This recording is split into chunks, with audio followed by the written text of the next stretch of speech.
Picture this. You're stuck in bumper-to-bumper traffic. The cars around you are barely moving, and every minute feels like an eternity. Your important meeting is just minutes away. You glance at the clock on your dashboard, feeling the pressure mounting. You feel your blood pressure rising. Your grip on the steering wheel tightens as frustration builds. Why me, you think, as you glare at the sea of cars ahead? The endless line of vehicles seems to mock your urgency. You blame the city planners for poor road design. If only they had done a better job, you wouldn't be in this mess. You curse the other drivers, convinced they're all incompetent. Every honk and gesture fuels your irritation. You even blame the weather as if a few raindrops caused this mess. The rain seems to add insult to injury. Sound familiar? We've all been there. The frustration, the anger, the feeling of helplessness. It's human nature to look for someone or something to blame when things go wrong. It's a way to cope with our own discomfort. It's easier to point fingers than to examine our own role in the situation. Blaming others provides a temporary relief. But here's the catch: blaming others keeps us stuck. It traps us in a cycle of frustration and helplessness. It prevents us from finding solutions and moving forward. We become passive victims of our circumstances. What if instead of blaming the traffic, we looked inward? What if we took a moment to reflect on our own actions? What if we asked ourselves, is there anything I could have done differently to avoid this situation? Could I have planned better? Maybe we could have left earlier, checked the traffic report, or explored alternative routes. Small changes can make a big difference. By shifting our focus from blame to responsibility, we open ourselves up to new possibilities. We empower ourselves to take control. This isn't about beating ourselves up for our mistakes.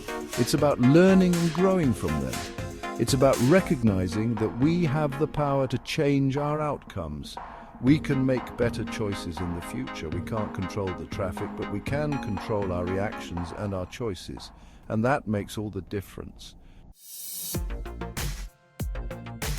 The blame game is tempting. It's a quick and easy way to deflect responsibility and protect our egos. When we blame others, we tell ourselves that we're not at fault, that we're victims of circumstance. But the truth is, playing the blame game keeps us stuck in a cycle of negativity and frustration. It prevents us from learning from our experiences and growing as individuals. Think about it. Have you ever solved a problem by blaming someone else? When we blame others, we give away our power, we surrender control over our lives and our happiness.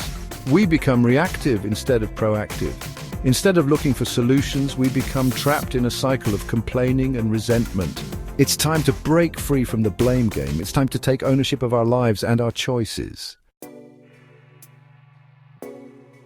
Taking ownership doesn't mean blaming ourselves. It means acknowledging our role in the situation, even if it's uncomfortable. It means asking ourselves tough questions like, what could I have done differently? Or how did my actions contribute to this outcome? This process of self-reflection can be challenging, but it's also incredibly liberating. When we stop blaming others, we stop seeing ourselves as victims. We start to see ourselves as agents of change, capable of shaping our own destinies. Taking ownership empowers us to find solutions. Instead of dwelling on what went wrong, we can focus on what we can do to make things right. Remember, taking ownership isn't about perfection, it's about progress. It's about acknowledging our mistakes, learning from them, and making better choices in the future. Section 4. Self-awareness, the key to unlocking change. Self-awareness is the foundation of taking ownership. It's the ability to step outside ourselves and observe our thoughts, feelings, and behaviors objectively. It's about understanding our strengths and weaknesses, our triggers, and our blind spots. Self-awareness isn't always easy. It requires honesty, courage, and a willingness to confront uncomfortable truths about ourselves. But the rewards are well worth the effort. When we're self-aware, we're better equipped to make positive changes in our lives. We can identify patterns of behavior that are holding us back and develop strategies to overcome them. Self-awareness is an ongoing journey, not a destination. It's a process of continuous learning and growth. Section 5. Responsibility, your ticket to empowerment. Taking responsibility is about recognizing that we have control over our reactions and decisions, even in the face of challenging circumstances. It's about choosing to focus on what we can control, rather than dwelling on what we can't. Responsibility isn't about blame or guilt. It's about empowerment. When we take responsibility for our lives, we step into our power. We become active participants in shaping our own destinies. This doesn't mean we'll never face challenges or setbacks. Life is full of them, but when we approach these challenges with a sense of responsibility, we're better equipped to navigate them successfully. Section 6. Practical steps to take charge. Here are some practical steps to help you cultivate self-awareness and take responsibility for your life. 1. Reflect. Take time each day to reflect on your experiences. What went well? What were the highlights of your day? What could have gone better? Consider the challenges you faced and how you handled them. What role did you play in the outcome? Reflect on your actions and decisions.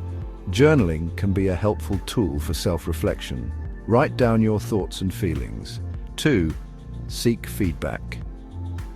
Ask trusted friends, family members, or colleagues for honest feedback about your strengths and areas for improvement.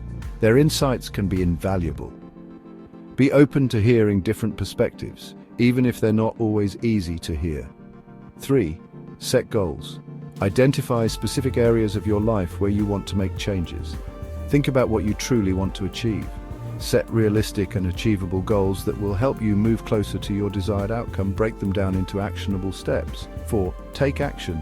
Don't just talk about making changes, take action. Implement your plans and stay committed. Break down your goals into smaller, more manageable steps. This makes them less overwhelming and more achievable. Celebrate your successes along the way. Recognize your progress and reward yourself for your hard work. Section 7. Real-world transformations from blame to breakthrough.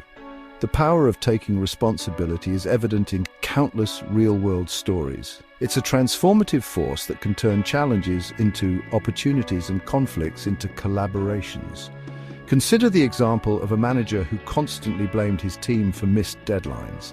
His frustration was palpable, and it created a tense atmosphere.